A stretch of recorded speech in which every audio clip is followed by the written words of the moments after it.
I knew the end was coming the day Linda Murphy walked into my server room wearing a blazer that probably cost more than my monthly mortgage, smelling like expensive coffee and unearned confidence. She looked around at my sanctuary, my fortress, the humming heart of a billion-dollar logistics empire, and wrinkled her nose like she'd stepped in something. "It's a bit outdated, isn't it, Ken?" she asked, tapping her designer heels against the raised floor tiles. "We need to pivot toward a more agile, cloud-native infrastructure." I didn't roll my eyes. I've been in this game too long for amateur theatrics. I just took a sip of lukewarm break room coffee that tasted like battery acid and disappointment. "Linda," I said, keeping my voice as flat as a heart monitor in the morgue. "This room processes 25,000 orders a day.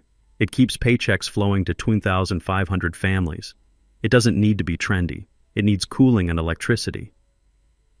She gave me that condescending smile they teach in MBA programs right after the class on firing people while using words like synergy. That's exactly the legacy mindset we're trying to disrupt, Ken. Grandpa built a solid foundation, sure, but we're building a rocket ship. Great. A rocket ship. The kid couldn't figure out how to connect to the guest Wi-Fi without calling the help desk, and now she was Elon Musk. My name is Kenneth Sullivan, but everyone calls me Ken. I'm 56 years old, and I've been the chief systems engineer at Midwest Logistics for 30 years.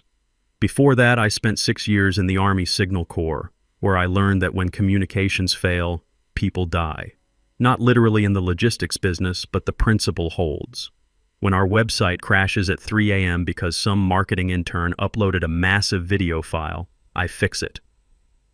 When the warehouse scanners stop talking to the inventory database because of a power surge or a squirrel chewing through a fiber line, I fix it. I've been the invisible backbone holding this company together since I got out of the service. The original CEO, Linda's grandfather, Albert Murphy, knew what I was worth.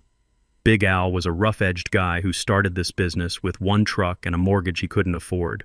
He respected competence over credentials, results over rhetoric.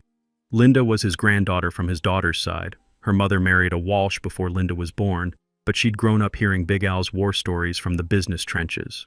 12 years ago, we got hit by a ransomware attack that nearly wiped us off the map. Nasty stuff that locked down everything from payroll to shipping manifests. While the expensive consultants were running around screaming about incident response protocols, I locked the doors, isolated the network, and rebuilt the core infrastructure from backups I kept on actual magnetic tape in a fireproof safe in my garage.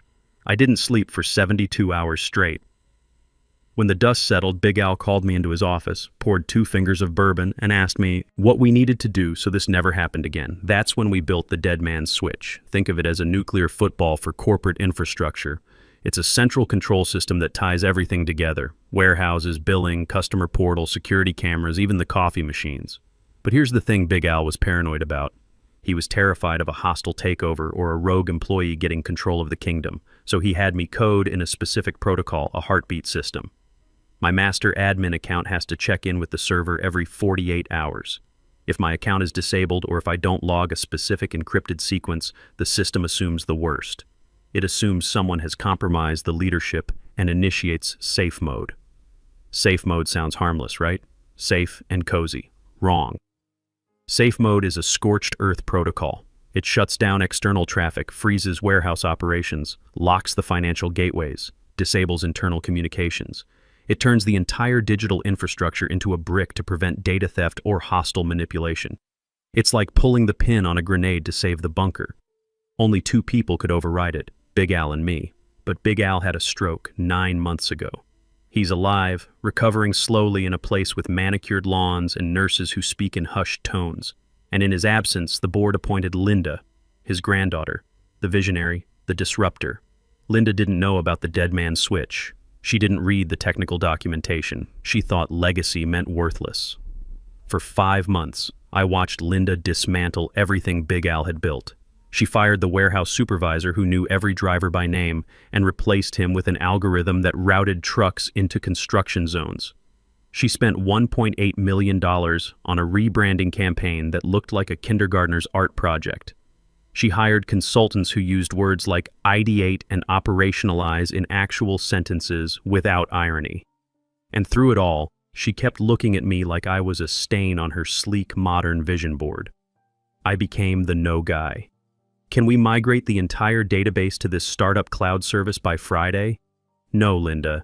That's legally insane and technically suicidal. Can we remove two-factor authentication? It slows down the sales team. No, Linda, unless you want hackers mining cryptocurrency on our payroll servers. She hated it. She hated that I knew where the digital bodies were buried. She hated that the staff respected me. But mostly, she hated that she couldn't just disrupt me away because she didn't understand what I actually did. The warning signs started about 3 weeks ago. Sudden performance review meetings scheduled for Friday afternoons. Passive-aggressive emails where I was copied but not addressed. The new junior systems admin they hired, a kid named Harold Kim who wore skinny jeans and thought Python was just a snake. He kept asking me for my passwords for documentation purposes. I gave Harold the passwords to the printer network. Let him have fun with toner levels and paper jams. One Tuesday afternoon I was eating a sad turkey sandwich at my desk, watching the server load balance perfectly because I had tuned it like a vintage Fender guitar, when HR walked in. Not the friendly HR lady who brings donuts on birthdays. The other one, the Terminator HR woman named Susan Parker, whose smile never reached her eyes like a shark in a pantsuit. "Ken," she said, her voice dripping with fake concern. "Linda would like to see you in the conference room. Bring your laptop." My stomach dropped. I knew this feeling. It's the same feeling you get when your truck starts making that grinding noise on the highway. Something critical was about to break. I looked at my screen. The control dashboard was glowing green. All systems normal. Load balancing perfect. Network traffic flowing like a well-oiled machine. "Sure, Susan," I said, wiping mustard off my lip. "Let me just secure my station." I walked down the hallway, the fluorescent lights buzzing overhead like angry hornets. I passed the break room where I'd celebrated 30 Christmases. I passed the server room door, hearing the familiar whine of the cooling fans that had become my lullabies. I felt like a captain being asked to walk the plank of his own ship. The glass-walled conference room felt like a fishbowl. Linda was sitting at the head of the mahogany table, scrolling through her iPhone. Didn't even look up when I entered. Harold was sitting next to her, looking nervous, sweating through his vintage band t-shirt like he was about to confess to a crime. "Sit down, Ken," Linda said, finally sliding her phone across the table with the casual arrogance of someone who'd never worked a day in her life. I sat. I didn't open my laptop. I just folded my hands on the table. Hands that had typed millions of lines of code. Hands that had physically carried servers up 3 flights of stairs during the flood of 2018. Hands that had kept this company running while others slept. "We're making some structural changes," Linda began, using her serious CEO voice that she'd probably practiced in the mirror. "We feel that the IT department needs fresh energy, a new direction. We appreciate your service, but we feel your skill set is no longer aligned with our strategic vision." "Translation," I said, cutting through the corporate bull like a hot knife through butter. "I'm too old, too expensive, and I tell you no too often." Linda's jaw tightened. Her perfectly applied makeup couldn't hide the flash of anger in her eyes. "This is an at-will employment state, Ken. We don't need to debate semantics. This is a termination effective immediately." Susan slid a thick envelope across the table like she was dealing cards in Vegas. "This outlines your severance package. It's contingent on you signing a non-disclosure agreement and facilitating a complete handover of credentials today." I looked at the envelope. 30 years of my life reduced to a stack of legal papers. Then I looked at Linda. She looked smug, like a cat who'd caught a canary. She thought she had won. She thought she was cutting out a tumor, not realizing she was slicing through the main artery. "Linda," I said quietly, keeping my voice level like I used to do when talking scared soldiers through radio failures in the field. "Does your grandfather know about this? Grandpa is on medical leave," she snapped, her composure cracking slightly. "I am the acting CEO. My decisions are final." "Okay," I said.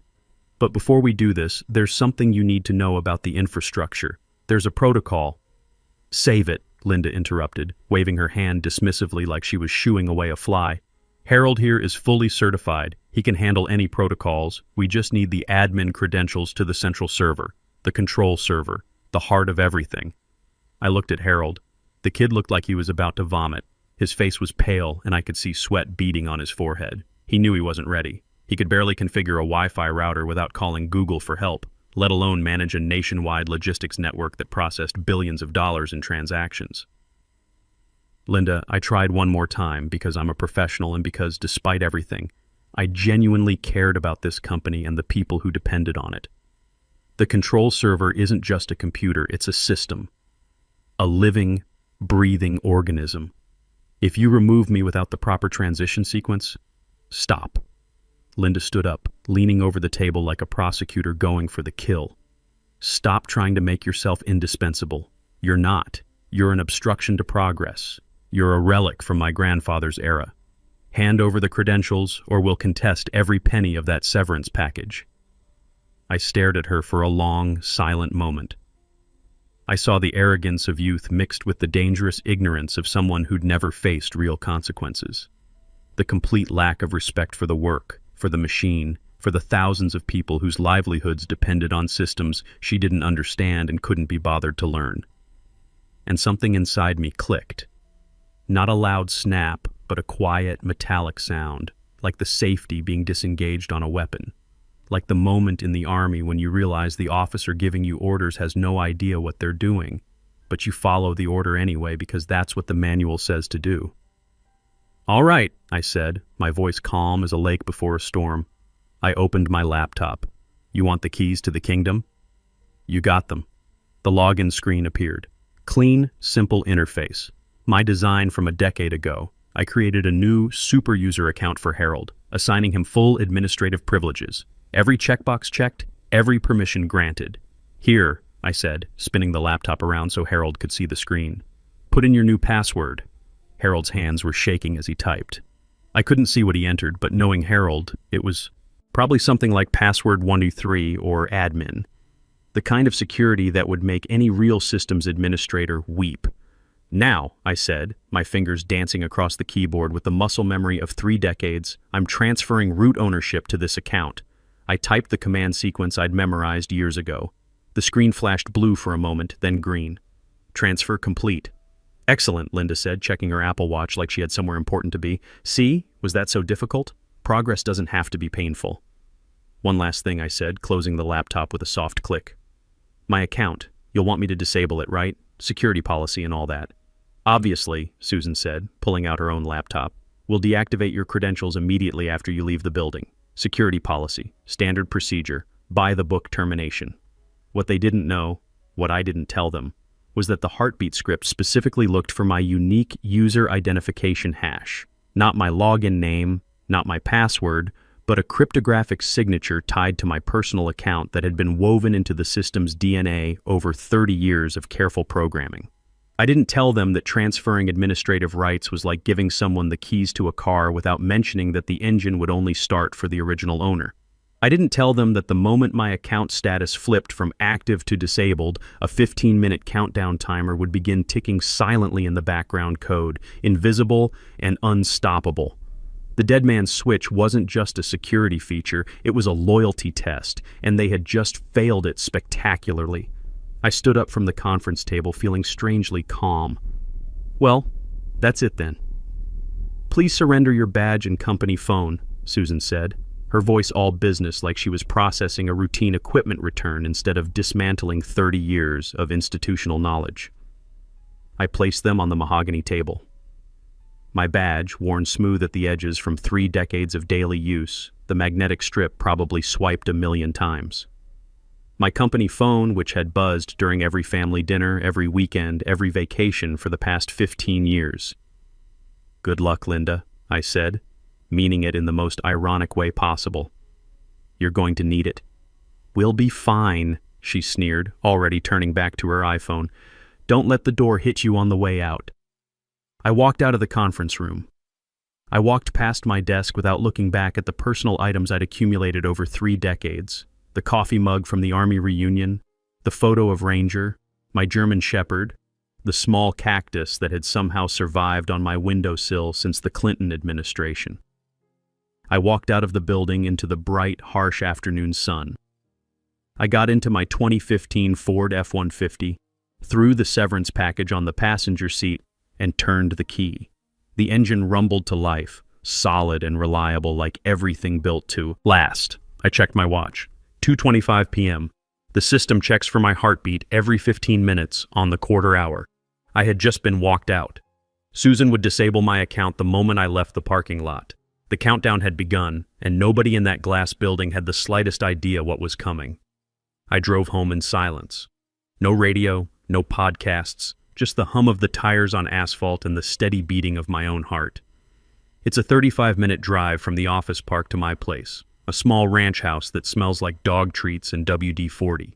That drive is usually my decompression time. Today it was a countdown timer.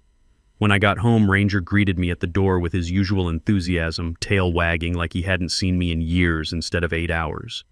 I scratched behind his ears, my hands steady now. I wasn't shaking anymore. The decision was made, the die cast.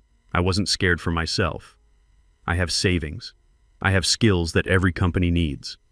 I could be fixing servers for a bank or a hospital by Monday morning. Hell, I could probably make twice what Linda was paying me as a freelance consultant. I was thinking about the people still in that building, the good people who didn't deserve what was about to happen. I sat down at my kitchen table and opened my personal laptop. I couldn't log into the company network anymore. That would be illegal now, unauthorized access.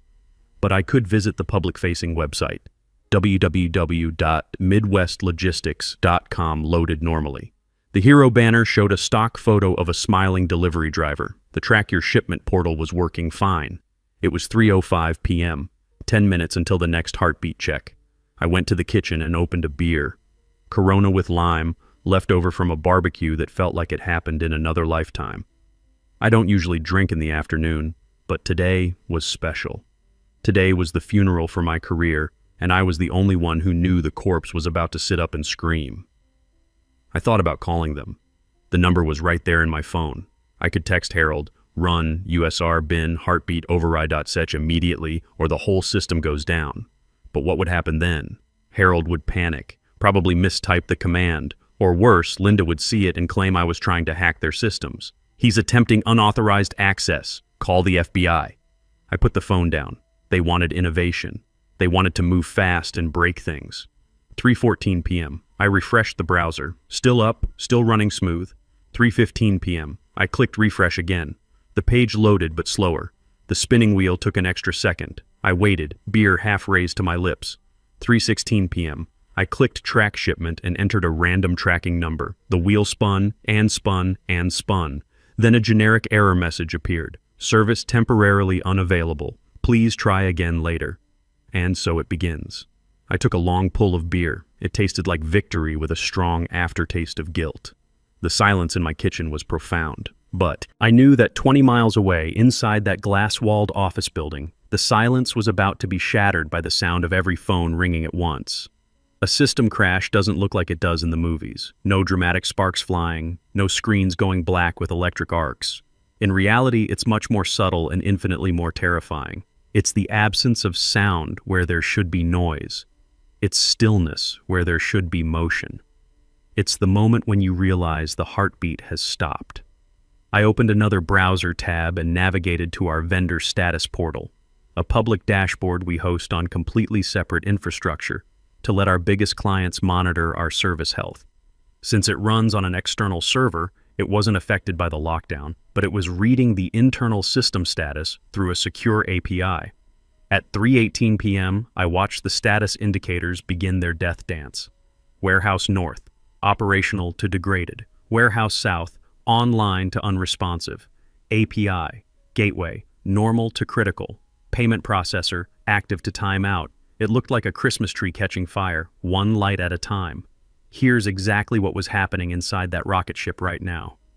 Protocol Omega, my masterpiece of paranoid programming, operates on a simple principle. Assume breach. Deny everything.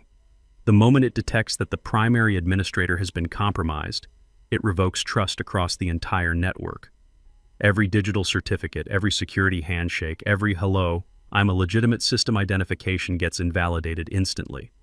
Picture the web server trying to talk to the database to look up a customer order. Database responds, "Who are you? I don't recognize your credentials. Access denied." The web server tries again with the same result. After 3 failed attempts, the web server assumes it's under attack and automatically shuts down to prevent data theft. In the office, this manifested as the internet seems slow today. Linda was probably tapping her Bluetooth mouse, annoyed that her Spotify playlist of motivational TED Talks was buffering. But in the warehouses, that's where the real chaos was erupting. Our facilities are highly automated. Barcode scanners tell workers which bay to store incoming freight. Conveyor systems sort packages by destination. Robotic arms move pallets. When the security certificates were revoked, every smart device in the building suddenly went blind and deaf. Picture Walter Johnson, our head forklift operator. Walt's a solid guy, been with us 18 years, knows the warehouse layout better than his own living room. He scans a pallet of automotive parts bound for Detroit. Usually his scanner beeps cheerfully and displays Base 7, Section C, Shelf 2. Instead, the screen flashed angry red with a message I'd hard-coded into the system a decade ago. System lockdown initiated. Contact primary administrator. Error code. Deadman protocol activated. Walt probably stared at the screen, tapped it a few times, then keyed his radio. Control, this is Walt. My scanner just died. Says something about Deadman protocol. Mine too, came Nancy Torres's voice from the dispatch office. Same here, echoed through the radio from a dozen other voices across 75,000 square feet of warehouse floor. And just like that, the heart of a billion-dollar logistics operation stopped beating. My phone rang at 3:28 p.m. Walt Johnson, calling from his personal cell. I stared at the caller ID for 3 rings before answering. Ken, thank God you picked up. Walt's voice was strained, echoing in what sounded like a very quiet warehouse. Everything's dead down here. Scanners, conveyors, even the damn time clocks. Screens all say Deadman protocol. What the hell is a Deadman protocol? I'm not at work, Walt, I said carefully. I don't work there anymore. Silence. Then, what do you mean you don't work here? I was terminated about an hour ago, effective immediately. Jesus Christ. Who's running it then? Harold, the kid with the vintage t-shirts. Walt's laugh was bitter. We're screwed, aren't we? That Deadman thing, that's your handiwork, isn't it? I can neither confirm nor deny that, Walt. Fair enough. Well, I better go tell the drivers to get comfortable. Looks like we're going to be here a while. While I was having my conversation with Walt, absolute chaos was erupting in the executive wing. I found this out later from Carl Rodriguez, our CFO, who texted me the blow-by-blow account after several whiskeys. Linda was storming through the hallways like a tornado in designer heels. Why is my email down? Why can't I access the financial dashboard? Harold! Harold was in the server room, frantically typing commands he'd Googled 5 minutes earlier. I'm trying. It says authentication failed for everything. Try the master password, Linda demanded. I did. The system doesn't recognize any of my credentials. That's when Carl burst in, holding a printed report. Linda, we have a problem. Our payment processor just went offline. Every credit card transaction is being declined. We've got $2.3 million in orders sitting in limbo. It's just a glitch, Linda said, though sweat was beading on her forehead. Harold will fix it. Carl looked at Harold, who was currently having what appeared to be a panic attack over his keyboard. Where's Ken? Ken is no longer with the organization, Linda said stiffly. You fired Ken? Today? During month-end closing? Carl's voice rose an octave. Do you have any idea what you've done? Meanwhile, I was monitoring the vendor status dashboard like a general watching a battlefield. By 4:00 p.m., every major system was either degraded or completely offline. The phones went next. Our VoIP system runs over the corporate network, and Protocol Omega had severed those connections to prevent data exfiltration. Linda couldn't even call for help. At 4:15 p.m., the really expensive problems started. We handle logistics for 3 major automotive manufacturers. When their shipments don't arrive within a 30-minute window, they impose penalty fees, $50,000 per hour per facility. We service 9 facilities. Do the math. Carl tried calling me at 4:32 p.m., but I let it go to voicemail. His message was short and desperate. Ken, I know what happened. Linda screwed up. The board is freaking out. Please call me back. I didn't call back. Not yet. At 4:45 p.m., the real panic set in. Banks close at 5:00 p.m. If our daily reconciliation files didn't reach First National by closing time, we'd breach our $25 million credit agreement. The bank could call the entire loan. That's when my phone rang with a call I'd been expecting. Ken. Carl's voice was steady, but I could hear the strain underneath. We need to talk. Hello, Carl. How's the rocket ship flying? Cut the crap, Ken. Linda messed up. We all know it. The board's in emergency session. Big Al is demanding answers from his hospital bed. And what answers are you giving him? that his granddaughter just fired the one person who could keep this company running. I took a sip of my second beer. Sounds about right. What's it gonna take, Ken? Finally. The right question. I'm not coming back as an employee, Carl. I don't trust the management structure, but I might consider a consulting arrangement. What kind of arrangement? $200 an hour, guaranteed 80 hours per month, paid up front, complete operational autonomy over IT infrastructure. I report directly to the board, not to executive management. Jesus, Ken. That's $16,000 a month, less than you're losing every hour this system stays down. Hold on. He put me on hold. I could picture the frantic conference call happening 20 miles away. Linda arguing, the board members demanding answers. Big Al's voice crackling through a speakerphone from his rehab facility. Carl came back 5 minutes later.